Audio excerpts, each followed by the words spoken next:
video saya menjadi bahan inspirasi buat teman-teman dan juga teman-teman muslim tentunya, dan juga buat menjadi bahan renungan buat teman-teman muslim semuanya. Oke. Kali ini pembahasan saya mengenai saya katanya channel sebelah non muslim katanya saya itu diberikan kuliah singkat oleh Bambang Nursena. Ya. Maaf. Beliau pun nggak ada yang namanya paham apa namanya tentang saya, apa yang saya lakukan atau kenal saya, tidak ya. Dan juga mau berkesan kayak jadi mereka itu kiblatnya ke Bambang Nursena, jadi karena mungkin dia nggak paham, jadi Nindre dikasih kuliah singkat nih dari ceramah-ceramahnya Bambang Nursena. Ya. Kenapa? Udah nggak mampu otaknya. Ya, untuk Kabar Baik Channel udah nggak mampu otaknya. Jadi apa yang saya katakan semuanya video-video sebelumnya, ya, sampai akhirnya masalah ketuhanan Yesus, ya, dia bilang katanya memberikan kuliah singkat tentang ketuhanan Yesus. Mereka mengklaim bahwa kalau Yesus itu Tuhan itu karena Yesus itu orang yang tidak berdosa. Benar ya? Orang yang tidak berdosa. Tapi kita dengarkan kata-kata Yesus itu sendiri. Ya. Kita dengarkan kata-kata Yesus itu sendiri. Ya. Pada saat ahli-ahli Taurat meminta Yesus untuk mengadili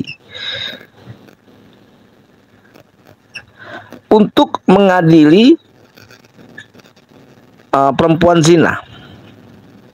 Ingat, untuk mengadili perempuan zina. Sebentar, saya buka ayatnya ya.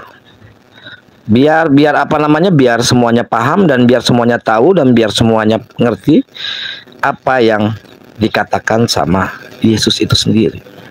Ya.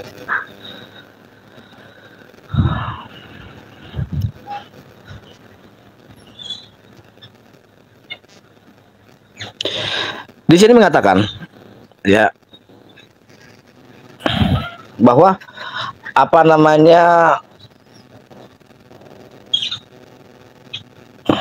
sebentar saya buka ayatnya dulu, saya lagi cari ayatnya. Jadi biar paham, dan ini di Yohanes 8 ayat 1 sampai dengan 11 ya. Di Yohanes 8 ayat 1 sampai dengan 11. Ya. Itu dikisahkan. Itu datang seorang ahli Taurat. Ini kita kasih ambil gambarannya aja ya. Yang sedang mereka tuh ada di dalam bait Allah untuk menguji Yesus itu tentang ajaran yang terdapat dalam kitab Taurat itu sendiri ya. Jadi ahli Taurat ini ingin menguji. Terus dia bawa seorang perempuan yang kedapatan telah berbuat zina dan berkata kepada Yesus, "Ya Rabi, perempuan ini tertangkap basah ketika ia sedang berbuat zina. Musa dalam hukum Tauratnya memerintahkan kita untuk melempari perempuan-perempuan yang demikian. Apakah pendapatmu tentang hal ini?" Yesus ya dengan jari tunjuknya menuliskan sesuatu ke tanah sebagai sikap acuh bahwa nggak peduli apa yang dikatakan ahli-ahli Taurat, kayak bodo amat lu mau ngomong apa, ibarat Yesus kayak gitu ya. Terus ahli Taurat itu mendesak bahwa untuk dikasih tauin bagaimana nih, apa tindakan Yesus ya kan. Terus bahwa ahli-ahli Taurat itu meminta Yesus itu untuk memberikan hukuman kepada wanita pezina ini. Akhirnya Yesus berkata kepada ahli-ahli Taurat itu, Barang siapa di antara kamu tidak berdosa, hendaklah ia yang pertama melemparkan batu kepada perempuan itu. Sekali lagi ya, sekali lagi kita pahamin. Yesus berkata, barang siapa di antara kamu tidak berdosa, hendaklah ia yang pertama melemparkan batu kepada perempuan itu. Yesus nggak berdosa. Yesus itu orang suci. Yesus itu orang yang sangat tidak berdosa. Tapi Yesus memiliki pikiran. Tapi Yesus merasa dia tidak besar dari Allah Subhanahu wa taala. Maka itu dia merasa dirinya berdosa. Dia merasa dirinya berdosa. Makanya dia tidak melempari batu ke perempuan itu. Ya.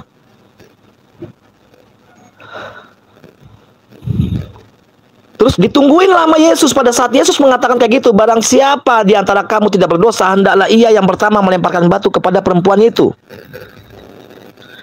Apa yang Yesus tulis di tanah? Dia bukan kayak gini, kayak acuh, kayak iseng aja, gambar-gambar di tanah iseng, gitu kan? Kayak apa namanya? Kayak bodoh amat lalu mau ngomong apa, ditungguin lama Yesus. Dan lalu Yesus bangkit. Hai perempuan, di manakah mereka? Tidak adakah seorang yang menghukum engkau?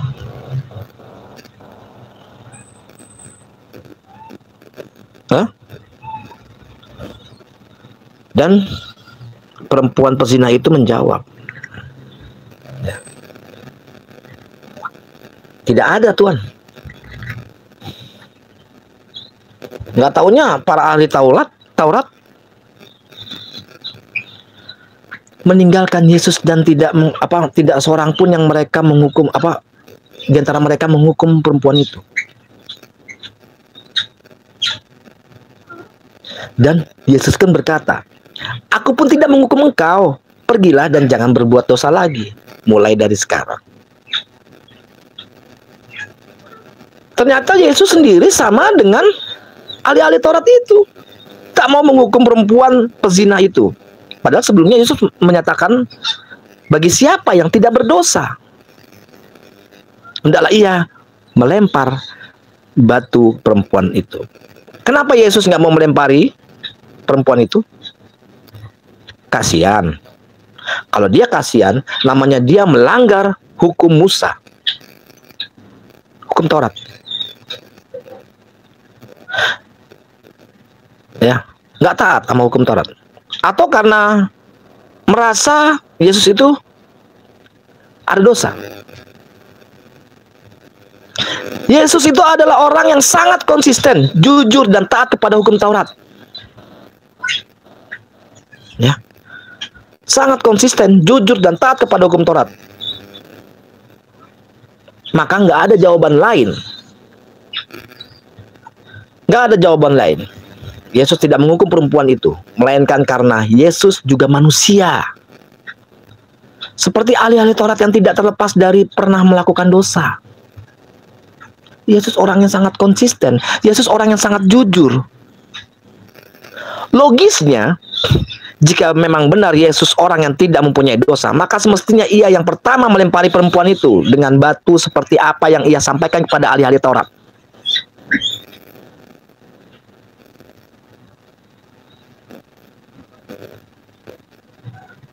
Ya, bilang enggak, maka Yesus orang yang licik. Kalau enggak dilemparin, kalau dia merasa dirinya suci, kalau dia Tuhan. Munafik, enggak taat sama Allah, hukum Taurat. Ya.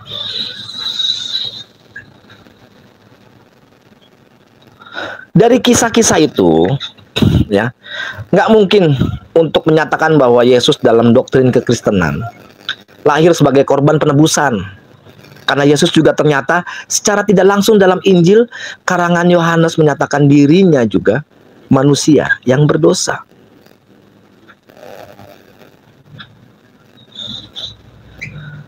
Dalam doktrin penebusan dosa, manusia yang dapat dijadikan sebagai korban penebusan dosa, yaitu manusia yang tidak pernah melakukan perbuatan dosa.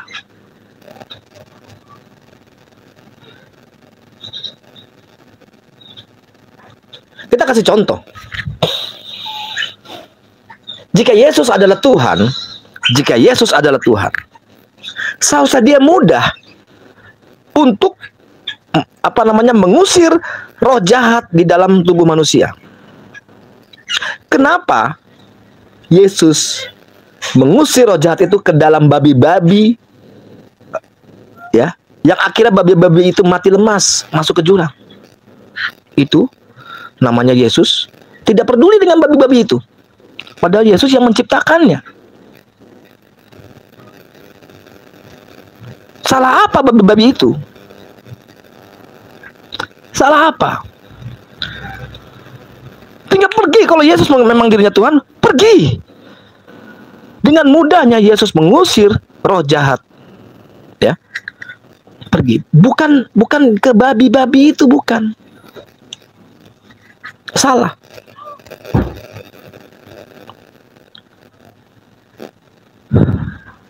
Banyak sekali kejadian-kejadian yang memang harus kita telaah. Apalagi sekarang banyak sekali terang-terangan, ya kan, bahkan viral tentang campaign ketuhanan Yesus di TikTok, di snack video, macam-macam, banyak sekali. Itu kita mesti hati-hati untuk menyikapinya. Ya. Waalaikumsalam semuanya. Maaf nggak bisa satu-satu saya ini. Kita harus menyikapinya. Saya bicara mengenai ketuhanan Yesus karena saya merasa Yesus itu saya harus bela karena dia adalah rasul kita juga. Ya. Jadi Nabi Muhammad SAW meneruskan ajaran-ajaran Nabi Isa alaihissalam, meneruskan ajaran-ajaran Musa, meneruskan ajaran-ajaran Ibrahim, meneruskan ajaran-ajaran Ishak, meneruskan semuanya diteruskan. Bahkan di Nehemia 8 ayat 6. Ya. Nehemia 8 ayat 6 sampai dengan 7. Itu cara berdoa orang Islam, bukan orang Kristen. Ya.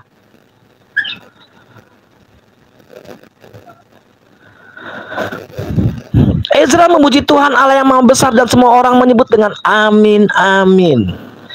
Dari Ezra memuji Tuhan Allah yang Maha Besar, Allahu Akbar. Dan semua orang menyebut dengan amin, amin, amin, mengangkat tangan, Allahu Akbar, ya.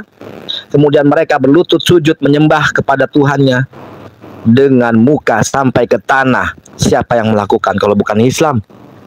Itu ada di Nehemia 8 ayat 6 sampai dengan 7. Itu di Perjanjian Lama Alkitab. Saya bukan ngarang, saya bukan takiyah. Baca, buka Nehemia 8 ayat 6 sampai dengan 7. Ya. Buka ya Nehemia 8 ayat 6.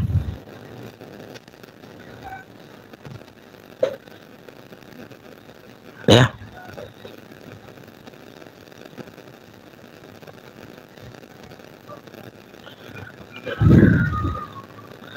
Reaksilah video saya. Ya kan?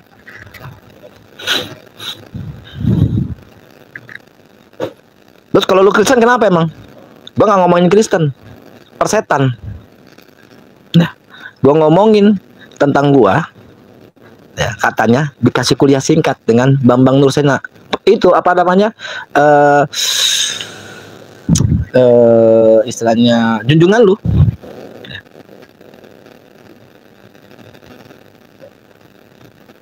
Banyak sekali, ya.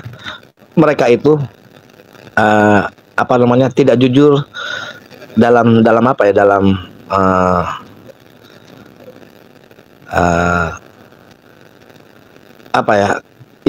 yang terjadi, yang ada di Bible itu sendiri.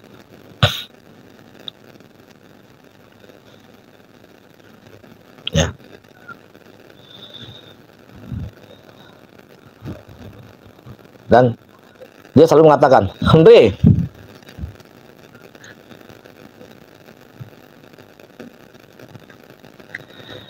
tuh lihat di Yohanes 8 ayat 58. Apa itu? Aku berkata kepadamu, sesungguhnya sebelum Abraham menjadi, aku telah ada. Ego, Emi. Aku ada. Bukan aku telah ada, aku ada. Begitu juga kita sebelum semuanya Allah sudah tahu kita akan ada. Ya. Begitu juga di Yeremia 1 ayat 5. Yeremia 1 ayat 5. Yeremia 1 ayat 4 sampai dengan 5 ya. Firman Tuhan datang kepadaku, bunyinya, sebelum aku membentuk engkau dalam rahim ibumu, aku telah mengenal engkau, dan sebelum engkau keluar dari kandungan, aku telah menguduskan engkau. Aku telah menetapkan engkau menjadi nabi bagi bangsa-bangsa. Matius 5 ayat 24. Yesus berkata, aku diutus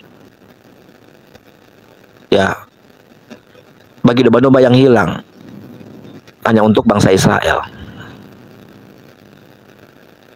Oke? Yeremia menjadi nabi bagi bangsa-bangsa. Ya. Mukjizat-mukjizat yang dilakukan seperti apa yang dilakukan Yesus, Nabi Elisa, Nabi Musa, semuanya, semua nabi memiliki mukjizat. Begitu juga Rasulullah Nabi Muhammad SAW. Dan beliau meneruskan risalah apa yang sudah diajarkan oleh nabi-nabi sebelumnya. Makanya Al-Quran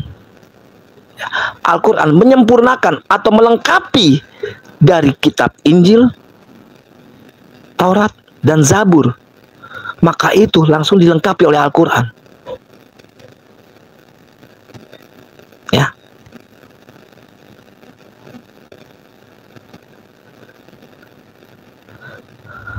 Jadi dilihat. Jangan ngomong ke sana sini. Kalau debat sama mereka, ya, ayat apapun yang mendukung mereka pakai.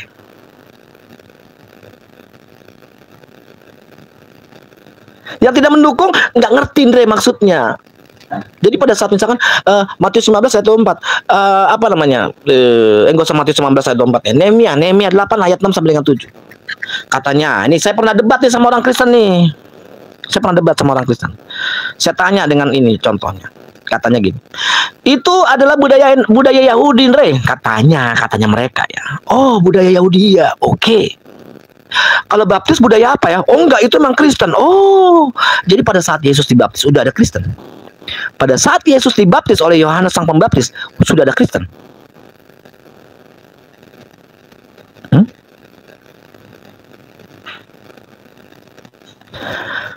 Tapi itu budaya Yahudi. Oke kalau gitu. Natal budaya apa? Natal budaya apa? Budaya Eropa. Kenapa lu ngikutin budaya Eropa?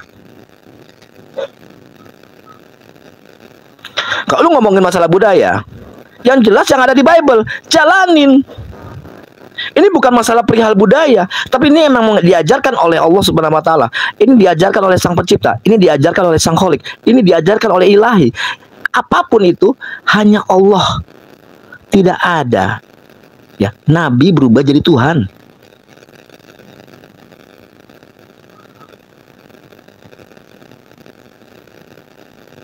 Lu tuh nggak ngerti, Re.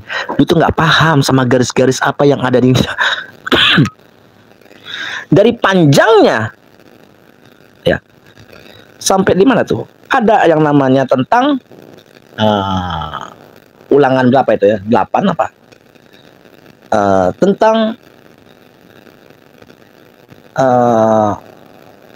munculnya nabi sudah digariskan atau sudah dinubuatkan nabi.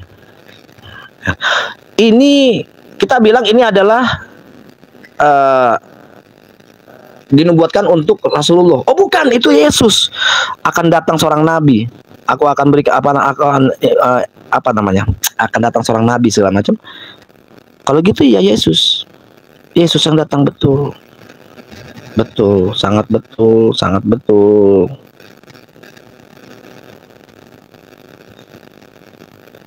Terus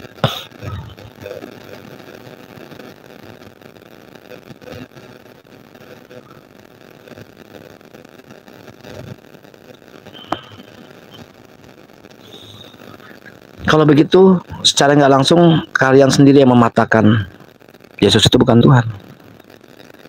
Kalau buat nabi itu buat Yesus. Nggak bisa dong, nabi ya nabi, Tuhan ya Tuhan. Jangan nabi juga, Tuhan juga, Rasul juga, jangan.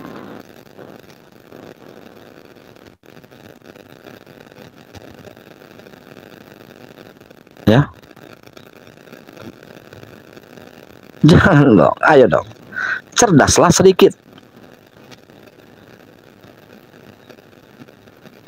Lu mau ngomong apa segala macam panjang lebar, tapi apa? Yesus punya mukjizat. Oh, Nabi Elisa juga, Nabi Musa juga bisa membelah lautan segala macam. Tapi mereka tidak kau anggap Tuhan.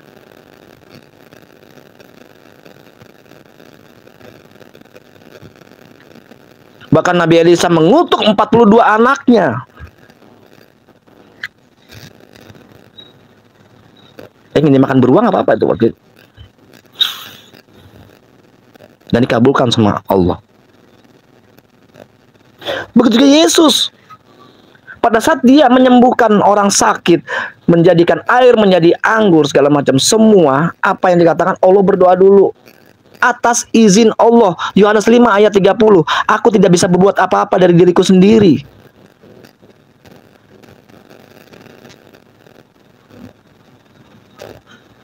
Ngomong apa lagi? Lu mau, waduh enggak Andre ini. Jadi mereka sendiri nanti akan bingung sama Bible-nya sendiri. Gimana cara ngaitinnya? Karena masing-masing orang Kristen berbeda definisinya. Apa namanya? Tafsirannya berbeda-beda. Begitu juga dengan Lugat Tambunan, begitu juga dengan Torosoki, begitu juga dengan Kabar Baik Channel.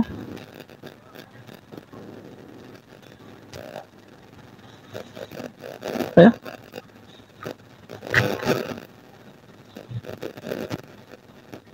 Jadi kuliah singkat dari Bambang Nursena itu gagal, tidak ada, nggak masuk di saya. Ya. Siapa Bambang Nursena? Ya. Jadi nggak usah terlalu banyak ini ya. Saya ngelihat di TikTok segala macam rame. Nanti saya akan buat juga. Oke. Terima kasih, mau undur diri. Wassalamualaikum warahmatullahi wabarakatuh.